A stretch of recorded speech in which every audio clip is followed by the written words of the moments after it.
मौजूद मेहमान हमारे साथ स्काइप के ज़रिए मौजूद होंगे, और डॉक्टर शफीक यासीन हमारे मौजूद मेहमान जो कि स्टूडियोज़ में हमारे साथ होते हैं, इस वक्त मुल्क से बाहर हैं काम के सिलसिले में, तो स्काइप के ज़रिए हमारे साथ मौजूद होंगे और उनको हम खुश आमदीद कहेंगे। डॉक्टर साहब को मैं वेलकम करूँगा। डॉक्टर साहब, thank you so very much for being with us once again. अस्सलाम वालेकुम। वालेकुम अस्सलाम। डॉक्टर साहब, बहुत सारे क्वेश्चंस हैं मुख्तलिफ़ बीमारियों के हवाले से, अब लोग सवाल करना लोगों ने शुरू कर दिया है। उसकी मुख्तलिफ़ अक़साम हैं जिसके ऊपर हम बात कर चुके हैं। पिछले प्रोग्राम में हमने बात किया कुछ कि जो लोगों के साथ मसाइल हैं, ख़ास तौर पे जो ड्रग अब्यूज़र्स हैं, उनको हेलुसिनेशंस और इस तरह के जो मसाइल हैं उनको कैसे रिज़ॉल्व किया जाता है। फिर हमारे पास एक बहुत सारे केसेस अब बाइपोलर डिसऑर्डर के हवाले से, जिसके ऊपर हमने अपने प्रोग्राम्स में गुफ्तगू की। पिछले प्रोग्राम में हमने डिमेंशिया के ऊपर बात की है। ये आजकल कुछ पैरानोया के हवाले से, ये जो पैरानॉइड होते हैं लोग बहुत ज़्यादा, इसके हवाले से लोग जानना चाहते हैं क्या ये कोई वाक़तन बीमारी है, क्या इसको भी ठीक किया जा सकता है। मैं चाहूँगा ज़रा इसके ऊपर आज गुफ्तगू की जाए कि जैसे हमने पिछले प्रोग्राम में बात की थी। मैं चाहूँगा ज़रा यहाँ से गुफ्तगू का आगाज़ किया जाए, प्लीज़। जी बिल्कुल। आई थिंक बड़ा रेलेवेंट और अच्छा क्वेश्चन है और बड़ा कॉमन है। जी। और जहाँ पे पैरानोया, या हम समझते हैं कि लोग आके बोलते हैं कि लोग मेरे खिलाफ बातें कर रहे हैं, पड़ोसी हमारे दुश्मन हो गए हैं, रिश्तेदार हम पे जादू कराना चाहते हैं, घर वाले जो है यही जो है ना कुछ गलत काम कर रहे हैं और पीछे से बातें करते हैं, आप पीछे से बुरे हैं। लेकिन बात यह है कि ये बड़ा कॉमन है सोसाइटी में, और हर एक पैरानोया को एक ज़िम्रे में या एक कैटेगरी में नहीं डाला जा सकता।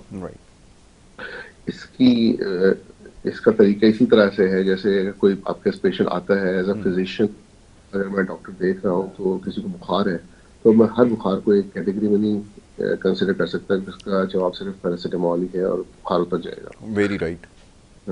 तो पैरानोया को मजीद डायसेक्ट करना और मजीद एवेल्युएट करना, उसको असेस करना बड़ा इंपॉर्टेंट है, इसलिए कि पता चले कि ओरिजिन क्या है। एक तो ये कि ये सोचों से आ रहा है, ये इसका ताल्लुक हमारी परसेप्शन से है, हमारे इमोशंस पे किस तरह अफेक्ट हो रहा है, कितने अरसे से ये हमारे दिमाग में है, कितने डीप रूटेड है, ऐसा है कि शेकेबल है कि नहीं है।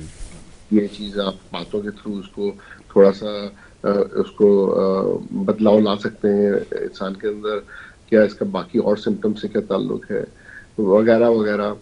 और कुछ ऐसी फैक्टर्स जैसे ड्रग्स हैं, अल्कोहल है, शराब है, नशा है, उससे कोई ताल्लुक तो नहीं रहा है, कोई और बीमारी से इसका ताल्लुक तो नहीं है, फैमिली हिस्ट्री में कोई और नफसियाती बीमारी है कि नहीं। मतलब आप प्रॉपर एवेल्युएट और असेस करें ना, तो फिर डायग्नोसिस बनता है एक कि भाई ये बहुत सी बीमारियों में पैरानोया हो सकता है। अब एक एग्जाम्पल ये है कि किसी बच्चे को बुलिंग या अब्यूज हुआ और कुछ सालों के बाद वो भी पैरानॉइड हो सकता है कि बच्चे मेरे खिलाफ बातें कर रहे हैं या बोल रहे हैं। इसका मतलब नहीं है कि उसको पागलपन का अटैक हुआ है, वो it can be part of his PTSD या एंजाइटी और डिप्रेशन के वो इस तरह सोचता है। और अगर कोई दूसरा बच्चा है जो टीनेजर है और वो अगर नशा कर रहा है या शराब पी रहा है, तो वो ड्रग इंड्यूस साइकोसिस के अम्ब्रेला के अंडर आ जाता है कि शायद वो नशे की वजह से इस तरह की सोचें आ रही हैं। दुनिया में ये इस तरह की सोचें होती हैं। इसी तरह बाइपोलर अफेक्टिव इलनेस में भी इस तरह का इंसान पैरानॉइड होकर सोच सकता है। फिर जब बड़ी एज की तरफ जाता है इंसान, डिमेंशियाज में चीज़ें भूलने लगता है, बुढ़ापा आता है, अल्जाइमर्स डिमेंशिया है, तो उसमें भी उसको लगता है कि ये चीज़ें मेरी शायद कोई ले गया है, जबकि उसने खुद सही से रखी नहीं होती, भूल जाता है कहाँ रख के। तो उसके दिमाग में ये पैरानॉया आता है कि मेरी चीज़ें चोरी हो गई हैं, शायद मेरा कोई रिश्तेदार या पड़ोसी आके चीज़ें ले गया है, तो वो भी भूलना ही होता है और साथ में पैरानॉया आ जाता है कि यार शायद कोई चीज़ चोरी करके ले गए। बात ये है पैरानॉया जो टर्म है, अच्छा ये बहुत ही बड़ी टर्म है और इसके अंदर भी पैरानॉइड आइडियाज हो सकते हैं, पैरानॉइड ओवर वैल्यूड आइडियाज हो सकते हैं, पैरानॉइड डिल्यूजन्स हो सकते हैं। मतलब इनकी इंटेंसिटी, डेप्थ, कितनी अरसे से ये सोच रहे हैं और उससे उनकी जिंदगी पे क्या असरात आ रहे हैं, इससे पता चलता है कि वो क्या पैरानोया क्या सिर्फ एक ओवर वैल्यूड आइडिया है जो कि मैं भी कभी सोच सकता हूँ कि यार कभी ने मुझ पर हमला किया या मुझ पर जो है ना वो मोबाइल मुझसे छीन के चला गया या वॉलेट मुझसे छीन के चला गया, बाइक पे आया था और अगली दफ़ा मुझे तो लड़के बाइक पे चल नजर आएंगे, मैं वॉक कर रहा हूँ, दिमाग में आ सकता है कि ये मेरा मोबाइल छीन तो नहीं आए। तो क्या ये पैरानोया है? ये जस्टिफाइड पैरानोया है जो कि हमारी आवाम में बड़ा कॉमन है। वही हो सकता है मुझे मेरे से मोबाइल छीनने आया हो कुछ, तो ये इस पैरानोया में और किसी ऐसे पैरानोया में जिसकी कोई रीजनिंग ना हो, जिसका रैशनल ना हो, जो समझना मुश्किल हो उस कॉन्टेक्स्ट में जिसमें वो इंसान रह रहा है, या उसमें उसका बिहेवियर बिल्कुल आउट ऑफ कॉन्टेक्स्ट है। जैसे कोई काम एंड क्वाइट एनवायरनमेंट है ऑफिस का या घर का, और फिर कोई अचानक से चीखने लगे, वो यहाँ पर 5-6 लोग आ जाएंगे और मुझे गोली मार देंगे और मेरे को यहाँ से जिंदगी बचानी है, लोग मेरे खिलाफ है, तो that is completely out of context. तो ये भी होता है।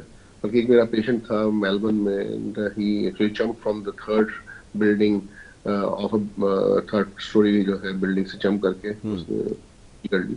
वो बेसिकली उसको ड्रग्स से ली थी, एम्फेटामीन अब्यूज किया था, और उसके दिमाग में ये चल रहा था कि बहुत से लोग, 4-5 लोग कर्ज लेके मेरे पीछे आ रहे हैं, मुझे गोली मार देंगे, तो इससे पहले कि मुझे वो गोली मारे मुझे अपनी जान बचानी है। तो उसने खिड़की लगा दी, जबकि ऐसा कुछ नहीं था। तो पैरानोया की बहुत सी किस्म है और बहुत डिफरेंट लेवल्स के हैं, और वो उसको एवेल्युएट कराना बड़ा ज़रूरी इसलिए होता है या सिर्फ कि इसमें ज़िंदगी और मौत का खतरा हो सकता है बहुत।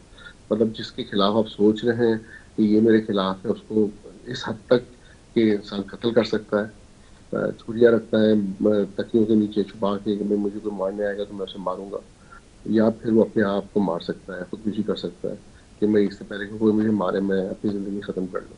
तो इसके बिल्कुल। नतीजे खतरनाक होते हैं कई दफ़ा, और लाइफ थ्रेटनिंग होते हैं।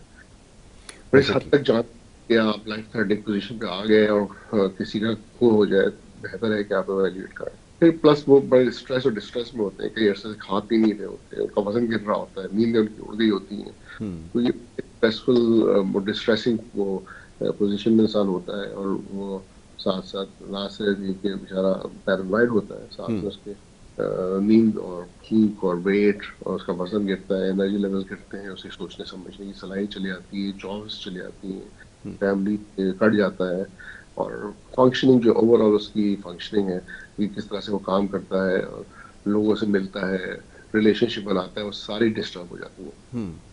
बिल्कुल ठीक है, बिल्कुल ठीक है।